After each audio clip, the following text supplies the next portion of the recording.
নমস্কার বন্ধুরা, আমি অরিন্দম চলে আসলাম আজকে এই মুহূর্তে বিরাট একটা আপডেট নিয়ে। ডিএ কিন্তু পশ্চিমবঙ্গ সরকার দিচ্ছে না, সমস্ত রাজ্য কিন্তু ডিএ দেন। সেন্ট্রাল কিন্তু এবার অষ্টম বেতন পে কমিশন ঘোষণা করে দিয়েছে।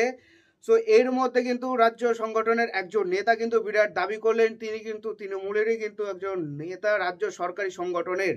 তিনি বলছেন সব দাবি পূরণ হবে, ডিএ বৃদ্ধির জল্পনার মধ্যে বড় বার্তা রাজ্যের সরকারি কর্মচারীদের নেতার। সো বিরাট বড় কিন্তু গুরুত্বপূর্ণ আপডেট নিয়ে কিন্তু চলে আসছে। আপনারা কিন্তু সবাই জানেন যে 12 তারিখে কিন্তু রাজ্য বাজেট কিন্তু পেশ হচ্ছে এবং সেখানে কিন্তু ভুল বললাম, সেখানে কিন্তু চমক কিন্তু থাকতে পারে। দেন এমনটাও কিন্তু শোনা যাচ্ছে, বাট পারফেক্ট আপডেট কিন্তু আমি এখনো পর্যন্ত পাইনি, যে সপ্তম বেতন পে কমিশন ঘোষণা করলেও করতে পারে মাননীয় মুখ্যমন্ত্রী মমতা বন্দ্যোপাধ্যায়। সো ভিডিওটা খুবই গুরুত্বপূর্ণ হতে চলেছে, ভিডিওটা স্কিপ না করে প্রথম থেকে শেষ পর্যন্ত দেখুন।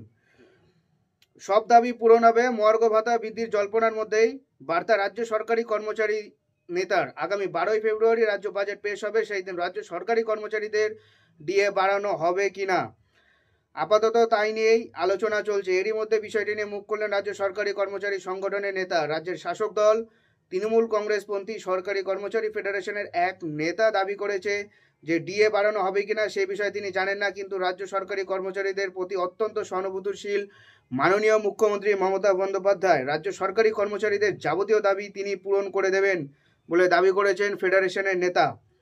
সরকারি কর্মচারী ফেডারেশনের নেতা আরও দাবি করেছেন পশ্চিমবঙ্গ সরকারের সঙ্গে বঞ্চনা করেছে কেন্দ্রীয় সরকার, প্রাপ্য টাকা দিচ্ছে না, সেই বকেয়া টাকা আদায়ের জন্য সব রাজ্য সরকারি কর্মচারী সংগঠনকে আন্দোলনে নামার আর্জি জানিয়েছেন।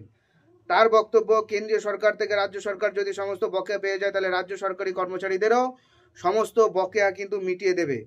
প্রসঙ্গত উল্লেখ্য, কেন্দ্রীয় সরকারি কর্মচারীদের থেকে ডিএর ফারাক অনেকটা হয় রাজ্য সরকারি কর্মচারীদের মনে প্রবল ক্ষোভ কিন্তু তৈরি হচ্ছে। এদিকে সুপ্রিম কোর্টের শুনানিও কিন্তু উঠাতে পারছে না। এই মুহূর্তে কেন্দ্রীয় সরকারি কর্মচারীরা ডিএ পাচ্ছেন 53%, অন্যদিকে রাজ্য সরকারি কর্মচারীরা কিন্তু ডিএ পাচ্ছে মাত্র 14%। যদিও ডিএটা বাড়ানোর কথা ছিল নভেম্বর বা ডিসেম্বর মাসে, তবুও কিন্তু মাননীয় মুখ্যমন্ত্রী কিন্তু ডিএ বাড়াননি।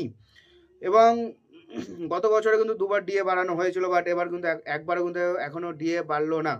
সো এবার দেখা যাক যে সামনে যেটা বাজেটটা আছে, আশা করি বাজেটে ভালো কিছু আসবে, হয় 4-5% ডিএ দিয়ে দেবে।